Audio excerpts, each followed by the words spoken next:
Hello tout le monde, j'espère que vous allez bien, moi ça va nickel. On se retrouve aujourd'hui dans une nouvelle vidéo, objectif 2025 partie 2.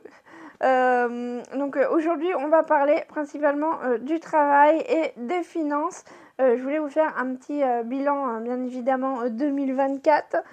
Et je vous dirai mes objectifs pour 2025. Let's go, c'est parti. Donc, alors, petit bilan 2024 au niveau du boulot. Ça s'est très très bien passé. Je suis super contente et j'ai eu plein de gardes. Donc plein, ça ne dit pas combien. Mais en bref, j'ai calculé, j'ai fait 103 gardes. Plus Galinette qui est là à durée indéterminée, elle est là tout le temps. Donc oui. Galinette, elle n'est pas ma chienne, c'est une chienne que je garde. Elle est là à durée indéterminée parce que ses propriétaires ont divorcé. Et du coup, elle est chez moi tout le temps maintenant parce qu'ils ne peuvent plus du tout s'en occuper. Enfin bref, après, ça les regarde. Mais moi, ça me permet d'avoir un revenu tous les mois. Et en plus, elle est adorable cette chienne. J'ai rien à dire, à part qu'elle me fait des trous partout dans le jardin, ça c'est moins cool. Mais sinon, elle est trop mignonne. Voilà, c'est pas elle qui va me causer des problèmes, quoi. Voilà. Du coup, je disais, j'ai fait 103 gardes. Au niveau du chiffre d'affaires, je vous le dis tout de suite maintenant. Au niveau du chiffre d'affaires, j'ai fait 22 462,43 €. J'en reviens pas, mais genre, quand j'ai calculé ça, je me suis dit, mais c'est pas possible. C'est sort d'où cet argent? Comment c'est possible? Non, mais j'ai halluciné en fait quand j'ai fait le calcul. Parce que mon objectif pour cette année, à la base, mon objectif de chiffre d'affaires brut, je précise que c'est brut, c'était je voulais me faire 14 000 €. 14 000 €. Et je suis à 22 000. Voilà. Donc, je suis trop contente, forcément. Je ne sais même pas si j'ai calculé du coup la différence. Si j'ai calculé par rapport à l'année dernière, j'ai fait plus 9 803,51 €. J'ai fait plus 9 800 € cette année par rapport à l'année dernière. Donc, j'étais loin de... J'ai dépassé l'objectif de ouf, quoi, cette année. Donc pour vous dire que j'ai bien carburé cette année, quand je vous dis que j'ai eu beaucoup de boulot, c'est quand même que j'ai eu beaucoup de boulot. Parce que c'est pas seulement garder les chiens, c'est que derrière il faut faire toutes les visites avec les nouveaux clients. Il y a les coups de téléphone, après il y a la visite, après des fois il y a des tests avec le chien et après garder le chien. Voilà, donc ça se fait pas comme ça en 2 jours, donc ça prend quand même pas mal de temps. Plus envoyer des contrats, etc. Enfin bref. Du coup, voilà, cette année, je suis super contente. Pour la colo, j'ai fait 15 275 € et pour YouTube, j'ai fait 6 587,43 €. YouTube, franchement, je suis assez étonnée. Ça a quand même vachement augmenté, donc je suis contente. Franchement, je suis contente. D'ailleurs, mon souci avec YouTube, c'est bon, normalement, il est réglé.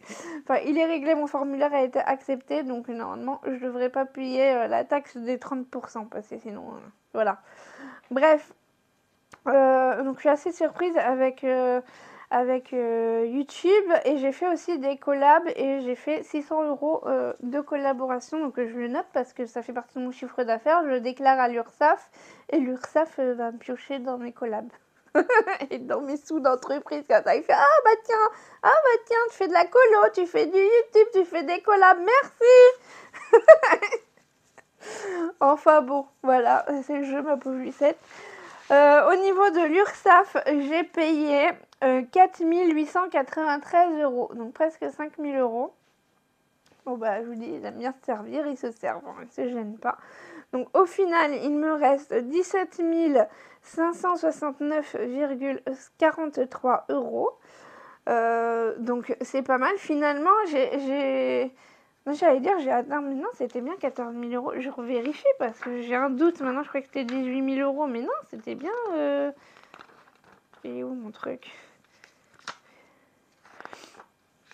J'en reviens tellement pas que, oui, 14 000 €. Mon objectif, c'était 4 000 € avec YouTube et 10 000 € avec la colo. donc 14 000 € et franchement, j'en reviens pas en fait. Je suis hyper étonnée. 22 000 €. Punaise. Enfin bon. Du coup, j'ai mon chiffre d'affaires net. Alors, je dis net, mais parce que je compte pas les charges entreprises, entre guillemets, parce que moi, j'ai pas 3 tonnes de charges entreprises. Et j'ai déjà mis, en fait, je me suis déjà fait un fonds d'urgence entreprise de 1 000 € pour si vraiment j'ai besoin de quelque chose. Et j'ai aussi une petite enveloppe que j'avais fait, en fait, l'année dernière et qui me reste de l'année dernière. Pour acheter les friandises, les jouets, etc. Donc je retape pas dedans. Donc les seules réelles charges entreprises que là j'ai à payer, en fait, c'est ma RC Pro. Voilà, parce que même après pour YouTube, si vous voulez mon portable, je peux le compter comme charge entreprise, mais ça change rien du tout à moi parce que comme je suis en micro-entreprise, je suis pas en société, il n'y a pas de charge entreprise. C'est en fonction du chiffre d'affaires que tu fais. Voilà. Bonne nouvelle cette année quand même, j'ai ouvert un compte professionnel, ça m'aura pris du temps, mais je l'ai fait. Et là, je vais commencer vraiment à me mettre en place avec mon compte professionnel où je vais vraiment demander à mes clients de me payer en virement sur mon compte pro. Je laisserai les sous sur mon compte pro et je prendrai quand j'aurai besoin à la fin du mois pour mon salaire et certaines charges, etc. Mais en bref, comme je travaille chez moi, que j'ai pas d'entreprise extérieure, en fait, absolument toutes mes charges finalement, à part mes courses si vous voulez, et encore, bah si, même mes courses, parce que je mange dans mon entreprise. Donc toutes mes charges finalement ce sont des charges professionnelles. Donc c'est pour ça qu'en fait moi d'avoir un compte pro finalement ça me sert à rien. C'est pas comme si tu travaillais en extérieur ou que tu avais 3 tonnes de charges à payer. Moi j'ai pas énormément de charges à payer. Bref, je reviens à mes moutons. Donc du coup, en chiffre d'affaires net, ça me fait 17 569,43. J'ai divisé par 12 pour voir combien ça me fait. Ça me fait 1464,11 €. Bravo à moi. J'ai réussi à atteindre le SMIC et même dépasser le SMIC, voyez-vous. C'était mon objectif, c'était de pouvoir me payer au moins au SMIC. Au moins. Voilà, minimum. Et ça y est, c'est fait. J'ai réussi sur cette année. Franchement, je suis trop contente. Je suis trop fière de moi, en vrai.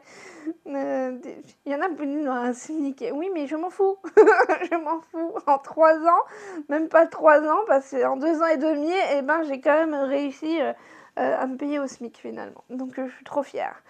Voilà. Et en plus, c'est pas fini, parce que derrière, j'ai eu la prime d'activité. Donc, la prime d'activité, j'ai eu 3 923,07. Donc en tout, ça me fait 21 492,5 en tout avec mon chiffre d'affaires net.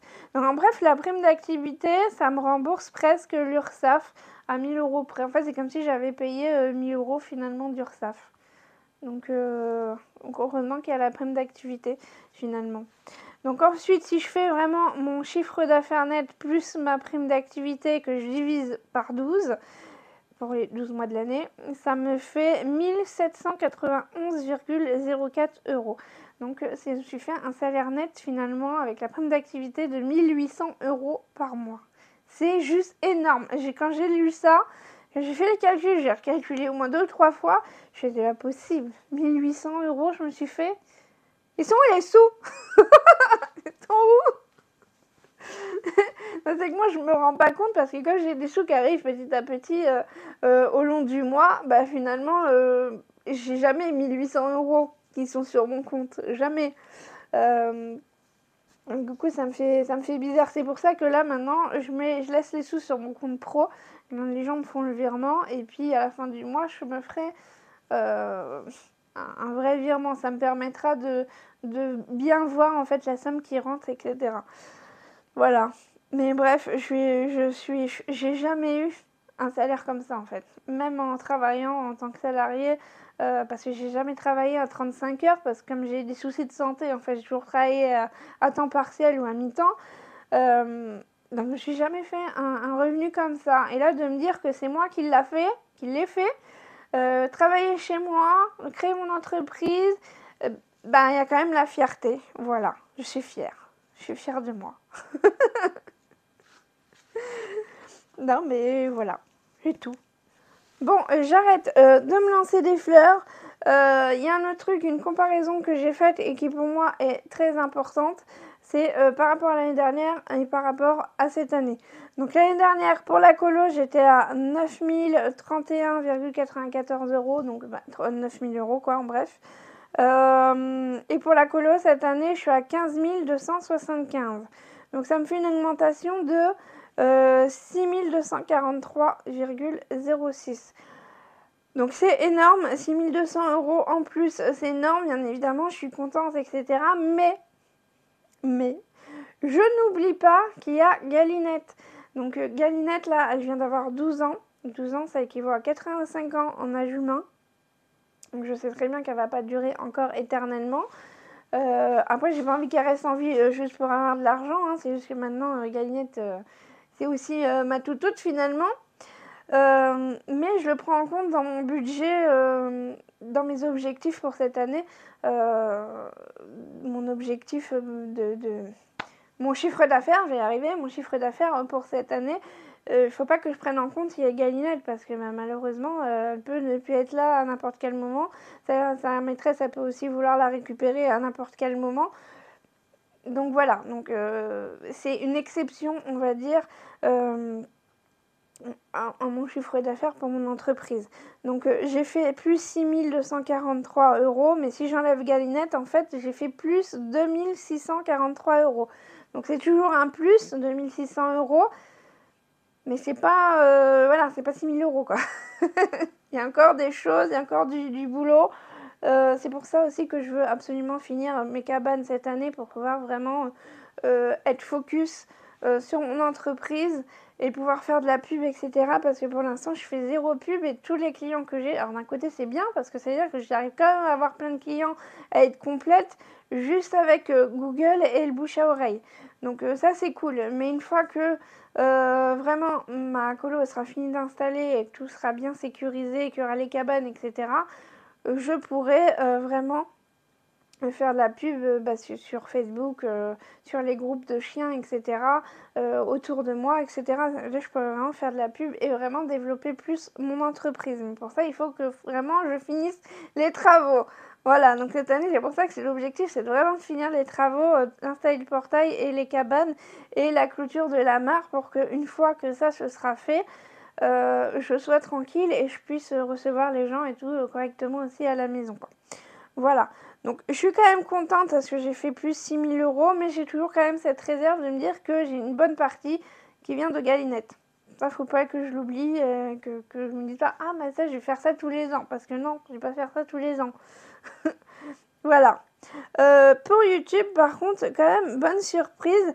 L'année dernière, en 2023, j'avais 3 626,98, donc c'est quand même bien. Moi, je trouvais que déjà c'était pas mal, 3 600 €, une moyenne de 300 € par mois avec YouTube. Cette année, j'ai fait 6 587,43 €, donc ça me fait plus 2 960 €. Donc j'ai fait presque 3 000 € cette année de plus que l'année dernière. Donc j'ai doublé quasiment mon chiffre d'affaires YouTube par rapport à l'année dernière. Donc je suis super contente, c'est grâce à vous, c'est vous qui regardez les publicités. Je vous le dis à chaque fois, mais parce que déjà je sais qu'il y en a beaucoup qui ne savent pas comment les youtubeurs sont rémunérés.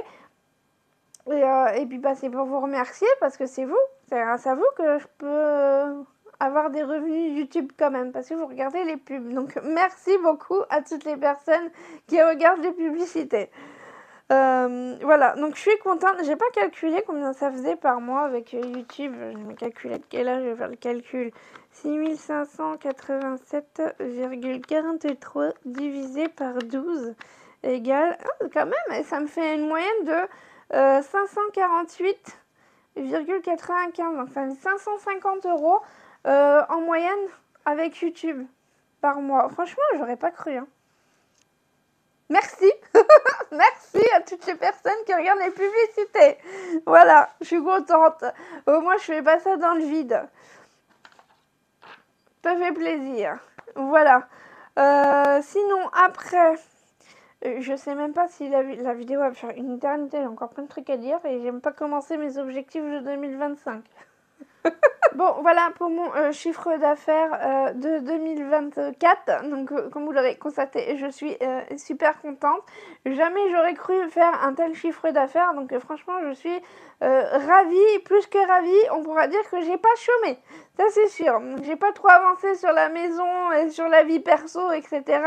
En 2024. Mais j'ai eu beaucoup de clients et j'ai fait des vidéos YouTube. Et du coup, voilà, j'ai quand même beaucoup travaillé et ça paye. Voilà, ça paye, donc je suis super contente et fière, hein, si vous ne l'avez pas compris encore. Parce que jamais j'aurais imaginé faire un tel chiffre d'affaires et de pouvoir avoir un tel revenu parce que ça m'est jamais arrivé dans ma vie. Hein. Bref, mais même, ça fait 2 ans et demi que j'ai créé mon entreprise et il y a toujours des choses qu'il faut changer, des choses à améliorer. Donc c'est en faisant qu'on se rend compte qu'il y a des trucs à changer. Donc cette année, il y a certaines choses que je vais changer. J'ai déjà commencé à mettre en place Donc j'ai créé mon compte pro, enfin, j'ai ouvert mon compte pro et j'ai commencé à mettre en place les acomptes. Voilà, je vous en ai déjà parlé plusieurs fois, vous avez été je sais pas combien à me dire « Prends un acompte, c'est les gens, sont irrespectueux !» Donc je l'ai fait. Donc il a fallu que je revoie les contrats, il a fallu que je change plein de trucs. Donc là maintenant tous les gens que je rencontre, je leur dis il y a un nouveau contrat, j'ai un compte pro, etc. Donc on me paye en virement. Voilà, ça se fait petit à petit quand je rencontre des clients ou des anciens clients ou des nouveaux clients.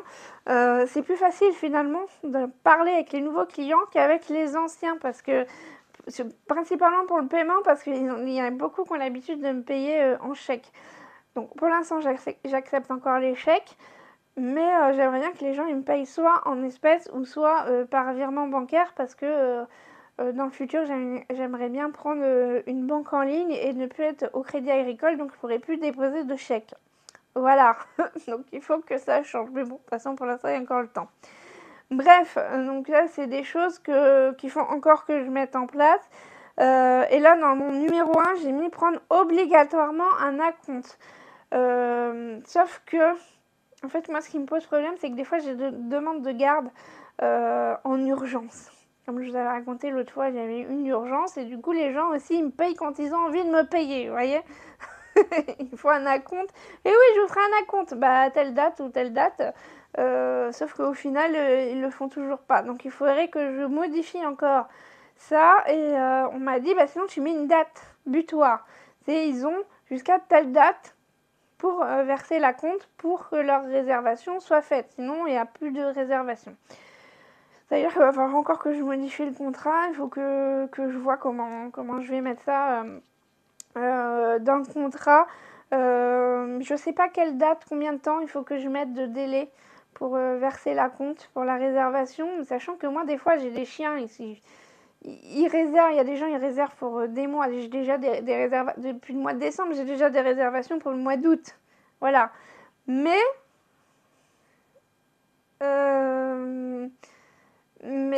quand c'est pour la semaine d'après ou quand c'est pour dans 2 jours, c'est pas évident de mettre une date butoir, quoi, pour faire les réservations. Si vous avez des idées là-dessus, dites-moi, parce que je sais pas.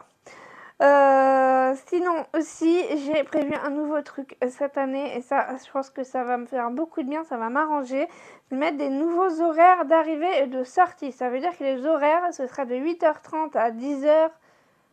10h ou 10h30, je sais plus. 8h30 à 10h30, admettons. Je crois que c'est 10h. Non, c'est 10h30. Je sais pas, même moi, je sais plus mes horaires. Bref, c'est de 8h30 à 10h et de 16h à 18h. Comme ça, moi, ça me laisse le temps dans la journée de faire des trucs. Parce que le souci, c'est que j'ai des gens qui arrivent comme ça quand ils en ont envie, dans la journée, soit pour les visites, soit pour emmener ou récupérer leur chien.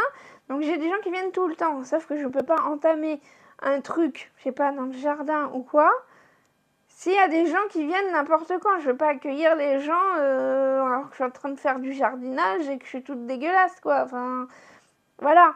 Et puis moi, ça me contraint et eux, ça les contraint. Voilà, enfin, ça les contraint pas grand-chose, mais c'est juste que j'arrive, je suis toute sale, quoi. Bon, après, ils voient bien que je fais du jardinage, mais voilà, c'est pas pratique. Donc, que ce soit tôt le matin et en fin d'après-midi, pour moi, ce sera plus simple pour avoir vraiment des horaires et aussi pour faire les balades. Parce que des fois, il y a des gens, ils viennent à 15h, donc au final, quand c'est l'hiver et qu'il fait nuit à 4h30, je peux pas aller me promener finalement. Si les gens ils arrivent à 15h, si le matin j'ai des gens qui arrivent à 11h me déposer un chien, voilà, c'est contraignant en fait. C'est contraignant que les gens puissent venir quand ils ont envie dans la journée. Donc j'ai vraiment fait 2 horaires, un tôt le matin et un en fin d'après-midi. Voilà. Ensuite j'ai mis mieux m'organiser pour ne pas stresser l'été. Parce que cette année j'ai stressé de dingue. Pour le mois d'août parce que j'avais pris plus de réservations que prévu finalement. Parce qu'en fait j'ai fait des réservations pour des nouveaux chiens. Et après les gens, ils m'ont fait des réservations, mais c'était des chiens que je connaissais déjà, donc des clients fidèles. Donc ça m'embêtait de perdre ces gens-là, ces chiens-là, parce qu'en plus c'était des chiens que j'aime bien, qui sont habitués. Moi je préfère avoir des chiens qui sont déjà habitués parce que j'ai pas besoin de les réhabituer, quoi. C'est plus simple pour moi. Donc du coup je me suis retrouvée avec 7 ou 8 chiens, alors que normalement j'en garde 5 ou 6.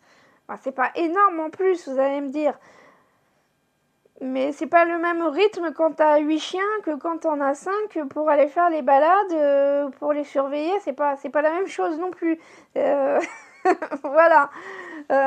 Après ça s'est très très bien passé, finalement j'ai pas eu de soucis, j'ai vachement stressé en fait, à me dire comment je vais faire, est-ce que je vais gérer tout ça. Alors au final non, ça s'est très très bien passé. Au contraire, j'étais contente d'avoir plein de chiens à la colo. Il n'y avait pas de soucis, sachant que j'ai le droit d'en garder jusqu'à 9, je précise. Mais je me suis foutu un stress pas possible. Donc cette année, je me suis dit, je vais garder jusqu'à 6 chiens. Parce que il y a Galinette. Donc Galinette, je la compte plus. Donc comme ça, je ferai une réservation pour 5 chiens et 6 avec Galinette. Je pense que c'est bien. Ça me convient bien. Ça me fait des balades par 2 ou 3 à chaque fois. Voilà, moi ça me convient. Je vais faire comme ça cette année et il faut vraiment que je m'organise et que là, en début d'année, je contacte. J'ai déjà commencé à en parler à mes clients qui sont venus là à Noël et Nouvel An. Et je vais contacter mes clients habituels pour leur dire si vous voulez faire des réservations pour cet été, pour le mois d'août principalement, c'est tout de suite maintenant parce que sinon après moi je n'accepte plus d'autres chiens. Voilà, ça c'est fait.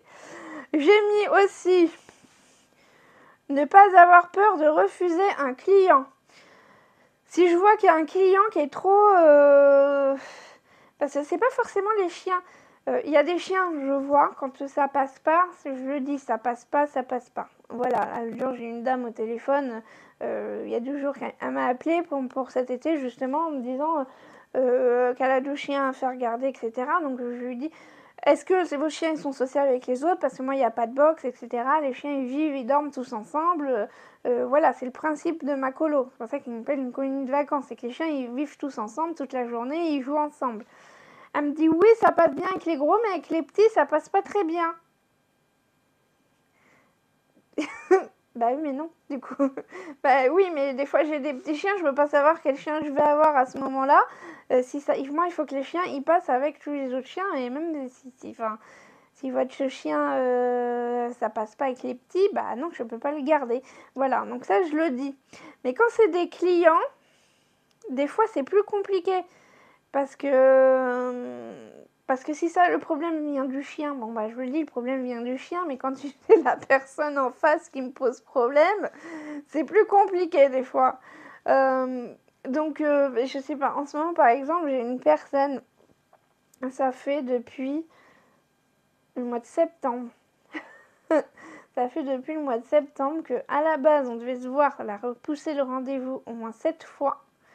On a pris rendez-vous. Au final, elle est venue, elle n'a pas emmené ses chiens. Elle n'est pas sortie parce qu'elle est restée dans sa voiture parce qu'elle est en situation de handicap et un fauteuil roulant. Donc c'est son mari qui est venu. J'ai rien compris au truc, hein, mais En fait, les gens, ils sont arrivés. Ils me disent, bon, bah, je viens telle date, etc.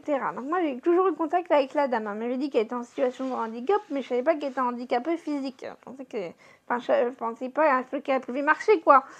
Elle m'a pas dit, je suis en fauteuil roulant, je peux pas marcher. Voilà. Bon, bah, après, c'est comme ça. Mais du coup, je lui dis, bah, vous venez avec vos chiens pour visiter la colo, etc. Bon, bah, elle me dit, oui, ok, bon, je viendrai avec mon mari et tout ça. Donc, on repousse parce qu'il y a ci, il y a ça. Ok. Le jour où, enfin, on se rencontre, je vois que le monsieur, il se gare. Et puis, il vient me voir au portail. Je me dis, bah, vous pouvez sortir vos chiens. Elle me dit, ah non, mais on les a pas emmenés parce que ma femme, elle est en situation de handicap et il y a le fauteuil roulant dans le coffre. Donc, on les a pas emmenés. D'accord. Mais moi, le but, c'est que je rencontre les chiens. Je m'en fous de rencontrer la dame, en fait. Je dis, bah, ok, bah, votre femme, elle vient pas. Il me dit, ah bah non, parce qu'il faut sortir le fauteuil roulant de la voiture et c'est chiant, c'est pas pratique. Bah, emmène tes chiens, emmène pas ta femme, en fait, dans ce cas-là, si ça te dérange. Il y a des gens, ils sont tarés. Mais j'ai pas compris. Je lui ai mis, il emmène pas ses chiens parce qu'il y a le fauteuil roulant dans la voiture, mais il veut pas sortir sa femme de la voiture parce qu'il a pas envie de sortir le fauteuil roulant. Ramène pas ta femme, alors ramène tes chiens. Moi, je m'en fous, c'est pas la femme que je vais garder, c'est les chiens, monsieur. J'ai pas compris. Enfin bon, du coup, voilà, et ils m'ont fait une réservation. Au final, ils ont annulé la réservation, ils m'ont refait une autre réservation, ils m'ont re-annulé la réservation. Donc là, ils m'ont refait une autre réservation pour, je crois, au mois de février. Si jamais la personne, là, elle m'annule, je lui dis c'est bon, ras-le-bol, parce que j'ai autre chose à faire. J'ai pas que ça à faire en fait. Parce qu'en plus elle a 3 chiens, ça veut dire que ça va me prendre 3 places d'un coup, ça veut dire que je vais avoir je vais refuser 3 autres chiens du coup. Donc moi ça va me faire perdre des clients. Donc bah non. En fait non. Mais bon, mais il m'a fait il a dû voir ma tête et pourquoi pourquoi tu fais ça monsieur? Ah non mais lui il m'a ah non mais les deux là. Mais bon, voilà. Enfin bref.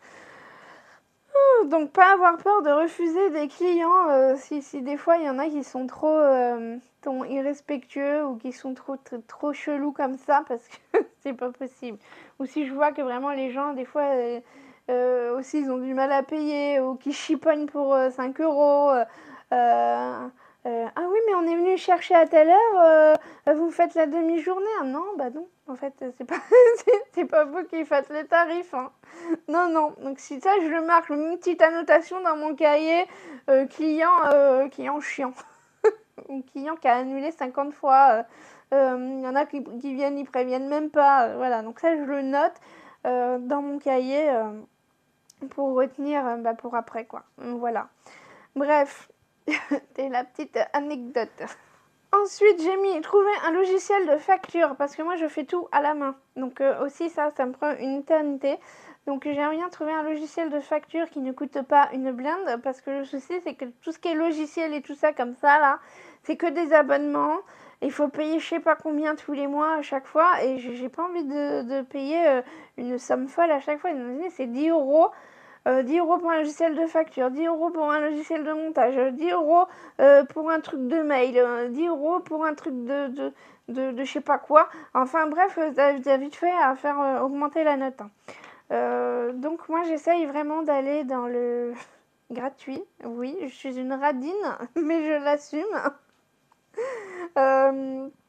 Non, mais après, c'est pas forcément que je veux pas payer, mais j'ai pas envie de payer des sommes folles. Je préfère au pire acheter directement un logiciel qui va me coûter 60 balles plutôt que de payer un abonnement. Parce que ça, je trouve que si t'as une entreprise où vraiment tu fais tout le temps des factures, ou que tu fais. C'est un truc que tu vas te servir tout le temps qui va être rentabilisé. Bon, après, ok. Par exemple, j'ai pensé créer un site internet pour vendre mes bijoux. Je me suis dit, je vais créer un e-commerce, ça sera plus simple, ça sera mieux que de vendre sur Vinted.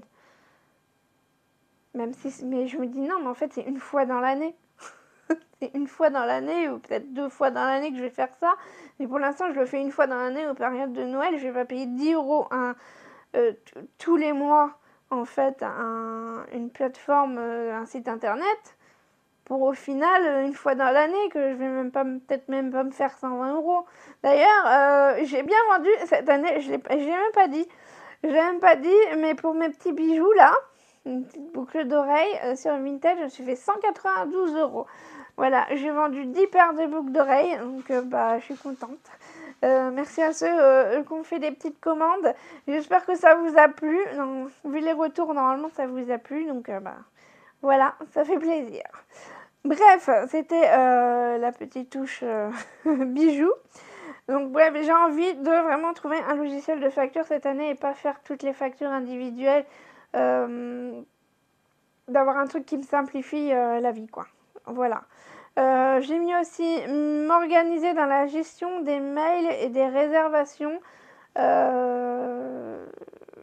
pour justement, quand je vais demander la compte, renvoyer un mail pour dire aux gens, bah, il vous reste tant de temps pour payer la compte, pour réserver votre place. Enfin voilà quoi, j'ai rien trouvé un truc comme ça, je sais pas si ça existe, ça doit exister je pense. Voilà. En fait, mon plus gros problème finalement dans mon entreprise, c'est vraiment tout ce qui est logiciel, organisation, etc. En fait, c'est plus ça qui me... Tout ce qui est technologie, on va dire. C'est plus ça qui me pose problème. J'ai mis ensuite faire un suivi de budget avec Excel. Ça, c'était déjà un de mes objectifs de l'année dernière que je n'ai pas fait. Je l'ai pas fait parce que j'arrive pas à utiliser Excel. Il faut vraiment que je me mette dessus, mais j'ai pas envie. J'avoue que j'ai la flemme. Alors, il y en a déjà plusieurs d'entre vous qui m'avaient proposé de me faire un tableau Excel, etc. Donc c'est très gentil. Mais moi, j'aimerais apprendre par moi-même. J'aimerais apprendre par moi-même pour pouvoir refaire d'autres trucs derrière, en fait. Et pouvoir modifier si j'ai un truc à modifier. Parce que si vous me le faites et qu'après je peux pas modifier des choses, faut que je rajoute ou que j'enlève certaines choses, bah ça sert à rien quoi. Donc il faut vraiment que j'apprenne à m'en servir. Je suis pas très douée en technologie comme vous pouvez le constater. Ensuite j'ai mis changer mon message de répondeur parce que j'ai toujours pas changé. Vous êtes bien sur le portable de Virginie. Laissez-moi un message après le bip. Voilà, c'est ça mon message de répondeur. Au lieu de dire le nom de ma colo, et c'est une cliente l'autre fois qui m'a fait entre guillemets la réflexion, c'est qu'elle m'a téléphoné à me dire j'avais perdu votre numéro de téléphone et je me souvenais plus non plus du nom de votre pension canine. Enfin bref, elle me fait mais je vous avais enregistré mais sur votre nom de famille. Elle fait comme vous avez un nom de famille qui est pas commun, j'ai retrouvé mais quand j'ai laissé un message sur votre répondeur, j'étais pas sûre. Donc merci de m'avoir rappelé, elle m'a dit. Donc il faudrait vraiment que dans mon message de répondeur, je dise aussi, bah voilà, que vous êtes bien sur un répondeur de la colo, quoi. Voilà. Bon, et ensuite, je cause tellement que j'ai plus d'espace de stockage dans mon téléphone. Il s'est arrêté, j'ai dû enlever toutes les vidéos. Bref, je finis, j'ai presque fini. Je suis à la moitié. Je suis à la moitié. Je continue, je me dépêche. Donc en 10e pour mes objectifs au niveau de mon travail, prendre une vraie journée de repos par semaine. Ça veut dire pas de coup de téléphone, pas de visite pour la colo, juste vraiment les chiens qui arrivent et qui partent dans la journée, mais sinon pas de rien du tout, pas de réseaux sociaux, rien. Vraiment prendre du temps pour moi. Je vais y arriver. Pas faire de ménage ou je sais pas quoi. Vraiment prendre du temps pour me reposer, aller me faire une balade avec les toutous au pire, bouquiner, faire une activité que j'ai envie de faire, une activité. Bref, une vraie journée de repos par semaine. Voilà, donc ça c'était mes objectifs pour le travail. Ensuite, pour les finances. J'en ai fait 7. J'ai mis en premier augmenter mes mensualités de remboursement pour ma maison. Ça y est, c'est fait, je vous l'ai dit dans ma vidéo budget. Dès le 2 janvier, j'ai appelé ma banque pour augmenter mes mensualités de crédit pour rembourser au plus vite ma maison. Donc je suis super contente. Ça, c'est fait. Premier objectif de l'année fait. Ensuite, j'ai mis épargner 5 300 € pour le remboursement de ma maison. L'objectif, c'est d'atteindre les 10 000 € pour cette année sur mon LDDS pour le remboursement de ma maison. Je me suis donné comme objectif 12 000 € parce que c'est le plafond en fait du LDDS. C'est 12 000 € le plafond. Donc, je me suis dit l'objectif ce sera de 12 000 €. Finalement, j'ai eu mon tableau de mensualité pour le crédit de ma maison. Vous savez que ça a été refait. Du coup, ils m'ont refait un tableau d'amortissement des mensualités. Et du coup, pour juin 2028, pour mes 40 ans, donc dans 3 ans et demi, il me restera à rembourser 12 448 €. Voilà, donc c'est l'objectif à atteindre. Donc finalement, c'est bon, mes calculs étaient quand même bons. Je suis dans les 12 000 €. Après, si ça se fait pas pour mes 40 ans, si ça se fait pas au mois de juin pour mes 40 ans, si ça se fait après, ça se fait après. Si ça se fait avant, ça se fait avant. Mais bon, le fait en fait de se mettre en tête un objectif et une date, on reste focus là-dessus. C'est motivant en fait. Après ça se fait, ça se fait, ça se fait pas, ça se fait pas, c'est pas grave. Mais le fait d'avoir une date, de me dire voilà pour telle date il faut que j'ai ça, voilà. Mais je pense que ce sera fait avant mes 40 ans parce que cette année j'ai réussi à mettre quand même pas mal de sous de côté. J'ai mis en tout sur mon LDDS cette année. J'ai noté, j'ai pas noté, si j'ai noté. En janvier 2024 sur mon LDDS, j'avais 163 € et j'ai actuellement au mois de janvier, le 1er janvier, j'avais 4 871,71 €. Donc j'ai réussi à mettre de côté en tout, ah oui, il y a les intérêts aussi, j'ai les intérêts. J'ai réussi à mettre de côté 4 708,71 €, donc 4 700 € que j'ai réussi à mettre de côté cette année pour le remboursement anticipé de ma maison. Attention, parce que j'ai réussi aussi à mettre beaucoup de sous de côté sur mon livret A. Mon livret A, j'avais 54 centimes au mois de janvier 2024 et là, je suis à 3 038,37 €. J'ai eu 38 € d'intérêt parce que j'étais à 3 000 €. C'était vraiment mon objectif de cette année, c'était mon fonds d'urgence de 1 000 € pour si jamais j'ai un problème et cetera avec, un électroménager ou je sais pas quoi. Mon fonds pour les factures, donc je vous ai dit, il me faut 1 000 € par an pour payer mes factures annuelles, donc 1 000 € et 1 000 € en fonds d'urgence, pour l'entreprise. Donc en tout, ça me fait 3 000 € qu'il fallait que j'ai sur mon livret A. Et ça, c'est minimum qu'il faut que j'ai tout le temps sur mon livret A. Si je pioche dedans, je remets dedans. Voilà, donc ça, c'est mis en place. J'ai mes 3 000 € qui sont mis en place pour mes fonds d'urgence et fonds de facture. Ensuite, j'ai commencé à économiser du coup sur mon LDDS pour le remboursement anticipé de ma maison. Si j'ai besoin de quelque chose pour faire les travaux, par exemple, je veux faire les travaux pour le portail, il va bien falloir que je prenne l'argent quelque part, on est d'accord? Ce sera ce sera en fait que je prendrai dans mon LDDS pour ma maison entre guillemets et après voilà, je sais que normalement, je devrais arriver aux 12 000 € d'ici 3 ans et demi. Si j'ai besoin de 500 € pour faire, des travaux, je vais prendre 500 €. Je vais pas non plus me restreindre et rien faire chez moi parce qu'il faut absolument que je mette des sous de côté. Mais j'oublie pas. Voilà, je pense que c'est quand même hyper important de se mettre en tête, voilà, il faut que j'ai 12 000 € dans 3 ans et demi. Ça me fait tant par mois, je sais plus combien j'ai calculé. Je sais plus, je crois que c'est 3 000 €, un truc comme ça qu'il faut que je mette de côté par an, pour pouvoir atteindre les 12 000 € d'ici 3 ans. Oui, mais même pas 3 000 €, je fais 2 500 € finalement. Bref, je l'ai noté quelque part, c'est pas grave. Mais voilà, au moins je sais que au courant de l'année, il faut que je mette 2 500 € de côté pour le remboursement de ma maison. Si je fais plus, et ben, je peux piocher dedans pour pouvoir, faire des travaux ou m'acheter des trucs que j'ai besoin. Le but, c'est pas de me priver, mais de garder un objectif. Hem J'ai déjà fait une vidéo sur le remboursement anticipé, de la maison, de pourquoi je fais ça et tout ça, donc je vous invite à aller la voir. Si vous voulez que je vous refasse une vidéo là-dessus, je vous referai une vidéo là-dessus.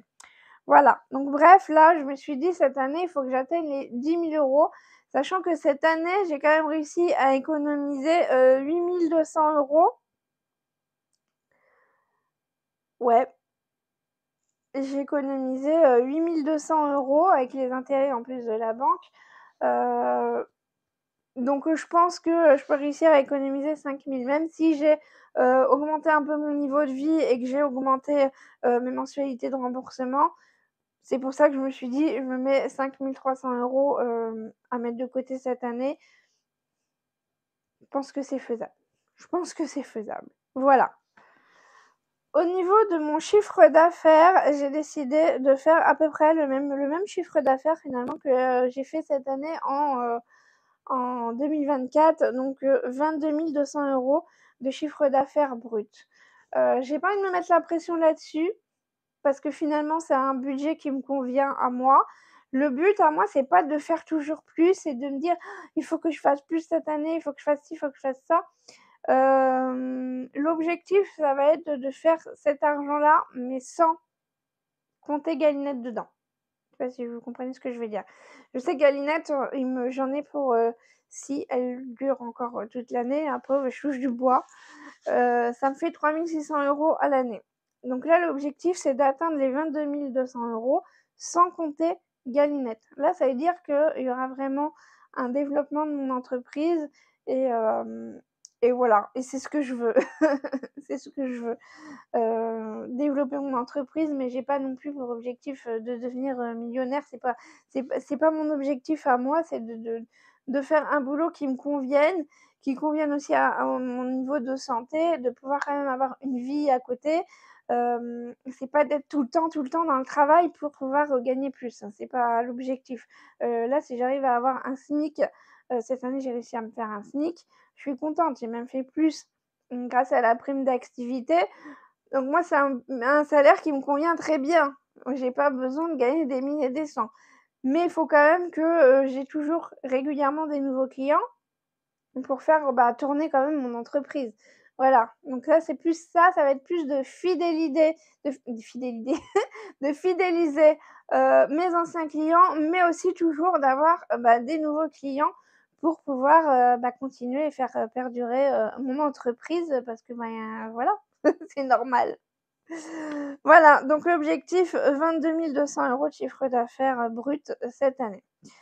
Ensuite, j'ai mis ne pas faire de facture, non, ne pas faire d'épargne facture, je me mélange je sais plus me lire.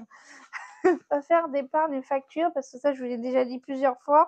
J'ai déjà mis en place mes 1 000 €, pour mes factures à l'année. Donc dès que j'ai besoin, je vais piocher dedans et je remettrai au fur et à mesure, ce que j'ai besoin, au cours de l'année. Mais comme ça, moi, je sais que cette épargne, elle est là et que, j'ai pas ce stress-là, en fait, de me dire: «Il faut que j'ai mes 300 € pour payer mon assurance voiture, comment je vais faire ce mois-ci si je les ai pas et cetera? Si je travaille pas? Si là, je fais, vraiment un petit chiffre d'affaires cette année, comment je vais faire pour payer mes factures?» Là, voilà, l'argent, il est mis de côté. Quand j'ai besoin, je vais retirer dedans et je pourrai remettre des sous, à chaque fois dedans. Ensuite, augmenter mes enveloppes épargne du mois, donc ça, c'est ce que je vous disais, d'augmenter un petit peu mon niveau de vie forcément, bah, faut savoir que moi, quand j'ai commencé mon entreprise, et ça, je pense que tout le monde devrait le faire, c'est quel est mon budget idéal? Quel est mon budget idéal? Et j'ai pris une feuille et j'ai noté, pas forcément le budget que j'ai besoin, mais les revenus que j'ai besoin, mais combien j'ai besoin par mois pour vivre selon moi, ce que j'ai besoin pour moi, ma vie à moi, pas la vie de je sais pas qui. Sinon ça a pas d'intérêt, hein. à me dire, alors j'ai pas du tout la même vie qu'une famille de 5 personnes, on est d'accord? Donc je sais pas qui, une personne qui gagne, 10 000 balles par mois, forcément on n'a pas du tout la même vie. Mais moi j'ai pas cette optique-là de gagner 10 000 € par mois, quoi, et c'est pas du tout, mon optique.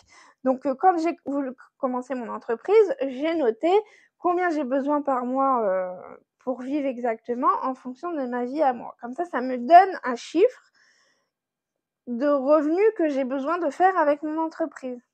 Voilà, et je sais que pour mon budget personnel à moi, j'ai besoin d'à peu près 1 500 € par mois net pour pouvoir, donc pour l'instant, je les ai pas encore atteints, mais comme là, j'ai augmenté un petit peu mon budget, cette année, bah, enfin mon chiffre d'affaires, bah, du coup, mon niveau de vie, il augmente un peu, et là, cette année, j'ai revu, donc vous avez vu dans ma vidéo budget, j'ai augmenté certaines enveloppes et cetera, mais il y a encore des trucs que j'ai pas encore atteints.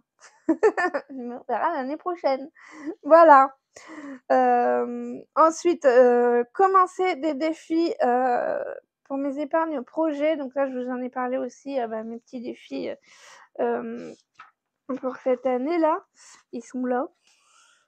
Donc j'ai celui-ci et celui-ci que je me suis fait, parce que j'aime bien. Je trouve que c'est ludique, ça change, de plutôt de mettre de 30 € par mois, et bah, là, je sais que, bah, ça 31 € pour le mois de janvier, 28 € pour le mois de février. C'est plus un jeu qu'autre chose, mais au final, ça va mettre à peu près la même somme que si je mettais 30 € par mois, quoi.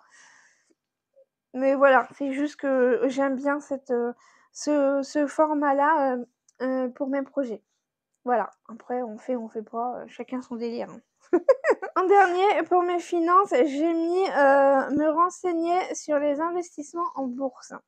Ça, c'est un sujet, faut savoir que j'ai des projets dans la vie. J'ai des projets, pas que de vivre à la campagne au milieu de nulle part.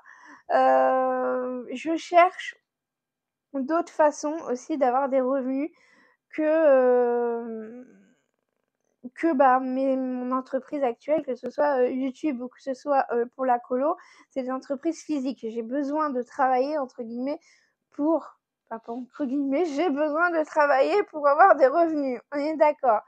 Mon objectif après, ce sera d'aller plutôt dans les revenus passifs. Vous allez me dire: «C'est quoi ça?» Alors s'il y en a parmi vous, qui connaissent, dites-moi. Je sais qu'il y en a parmi vous qui connaissent ou qui font des investissements locatifs et cetera. Mais c'est un peu mon objectif, c'est de me sécuriser là-dessus, de me dire que j'aurai toujours quand même un revenu. Hem, Cette année, je me suis quand même pas mal, j'écoutais quand même pas mal de podcasts, et cetera, mais plutôt sur l'immobilier, que j'aimerais bien plus tard, acheter un studio et faire un peu de location et cetera, et puis après à voir. Mais pour l'instant, c'est juste un projet, à très, très long terme. C'est pas du tout le projet de pour tout de suite maintenant. Tout de suite maintenant, l'objectif, c'est d'épargner, de rembourser ma maison. Voilà. Après je verrai. Mais je me dis plus tard, je sais pas, peut-être que quand j'aurai 50 ans, je serai plus capable de garder des chiens. Peut-être que quand j'aurai 50 ans, j'aurai plus envie non plus d'être sur YouTube, quoi. Voilà. Donc il faudra que je trouve un autre moyen de subvenir à mes besoins. Donc pourquoi pas dans le locatif, dans l'immobilier et cetera. OK, mais il y a aussi la bourse. Alors je sais, la bourse est risqué, vous pouvez perdre beaucoup d'argent là-dessus et tout, et moi, c'est juste vraiment cette année de me renseigner. J'écoutais pas mal de podcasts et tout ça, donc l'année dernière, c'était plus immobilier. Cette année, et je vais essayer de comprendre un peu mieux le truc, parce que, c'est quand même un sujet qui m'intéresse. Hem Pour l'instant, j'ai pas vraiment d'argent à mettre là-dedans, clairement, parce que j'ai d'autres choses à acheter que de mettre mon argent là-dedans. Mais de ce que j'ai entendu, pour l'instant, l'idéal, ce serait, bah, d'ouvrir une assurance vie et pourquoi pas un PEA, pour prendre date. Parce qu'après, plus l'assurance vie, ça a des intérêts fiscaux à partir de 8 ans, et je crois que le PEA, c'est à partir de 5 ans. Donc il faut déjà prendre date. Même si je mets pas, forcément de l'argent dessus, tous les mois. Voilà, donc moi pour l'instant c'est un peu ça, mon objectif, de me renseigner, trouver une plateforme où je puisse, ouvrir une assurance vie, mais qu'il faut faire apparemment, de ce que j'ai entendu, il faut faire vachement attention aux frais cachés derrière. Donc il va falloir que je farfouille là-dedans dans tout ça pour pouvoir ouvrir, une assurance vie et peut-être un PEA. Mais pour l'instant, c'est encore en optique, que je me renseigne un peu, là-dessus. Mais je l'ai noté dans mes objectifs 2025 parce que ça, en ce moment, c'est vrai que j'y pense de plus en plus. C'est quand même quelque chose qui est plus facile, à intégrer que l'immobilier. L'immobilier, bah, faut acheter, donc faut avoir beaucoup de sous pour pouvoir acheter, faire des travaux et cetera. Même si derrière ça rapporte quand même de l'argent, avec la bourse, tu peux mettre quand même des moins grosses sommes que enfin la bourse ou le crowdfunding ou enfin tous les SCPI, les machins, les trucs comme ça, quoi. Hem, Me renseigner vraiment sur, ce style-là de revenus passifs. Voilà, donc les revenus passifs, c'est l'argent qui rentre sans que tu aies besoin de travailler. Voilà, démerdez-vous avec ça maintenant, hein. Voilà, donc c'est un peu mon objectif. J'écoute beaucoup de podcasts, sur tout ce qui est revenus passifs, la liberté financière et cetera. Après, c'est pas mon objectif. Mon objectif, je vous le dis tout le temps, mon objectif, c'est la sécurité. C'est vraiment c'est un truc qui je me dis: «Si demain je peux plus travailler, comment je fais?» Donc j'ai quand même une épargne de précaution. Je précise qu'on me le dit tout le temps, ouvre un LEP et cetera. J'ai un LEP. J'ai de l'argent sur mon LEP, c'est mon épargne de précaution. Après, j'ai fonds d'urgence, et épargne facture, sur mon livret A et après j'ai mon épargne pour ma maison sur mon LDDS. Tout est organisé comme il faut, voyez-vous. Mais je pense que je vais vous faire un post là-dessus parce que je pense que c'est plus facile de visualiser quand c'est écrit que quand c'est en vidéo comme ça. Voilà. C'est tout pour mes objectifs. Je pense que c'est déjà pas mal finalement. Je pense que j'ai été quand même raisonnable, dans mes objectifs. Je me suis pas mis des trucs, hors d'atteinte. Je pense que le plus compliqué pour moi, franchement, dans mes objectifs, ça va vraiment être, les travaux, en fait, les travaux de la colo et de prendre du temps pour ça. Parce que c'est le truc, si vous voulez, que je mets toujours en dernier parce que c'est pas prioritaire dans ma vie. Ma priorité, ça va être, forcément mon travail, mes clients ou bah, de faire mon ménage, et pouvoir me nourrir, voilà, mes tâches quotidiennes, on va dire. C'est ça, mes priorités et quand j'ai le temps et ben, je vais dehors, faire du jardinage et des machins. Mais je me dis que le fait d'avoir changé mon emploi du temps, avec la colo et qu'il ne va plus avoir des gens qui viennent un peu n'importe quand. Alors ça, par contre, ça va être un truc qu'il va falloir vraiment que je mette en place, moi, déjà dans ma tête, heu pour pouvoir vraiment le dire aux gens et que je le mette en place. Parce que s'il y a des gens, ils me disent: «Ah oui, mais moi je peux qu'à 14h», bah, je sais que je vais dire: «Bon, bah, à 14h». Voilà. Il faut que je sois plus stricte dans mon truc. Hem et puis voilà. Mais déjà si je fais ça, je pense que déjà, je vais pouvoir plus avancer, à la maison et puis être tout le temps, coupée entre mes journées, à ci et ça ou même être au téléphone et cetera, c'est un peu compliqué. Voilà. Mais sinon, je pense que je suis pas mal, dans mes objectifs. Hem il y aura peut-être pas tout qui sera réalisé cette année. Rien que déjà de faire un tableau Excel, ça va pas faire partie de mes priorités du tout. Voilà, non, ma priorité cette année, c'est, j'ai essayé de trouver un mot, j'ai essayé de trouver un mot pour définir mon année 2025 et le seul truc qui m'est venu, c'est badass. Je suis une badass, les amis! Je vais tout défoncer!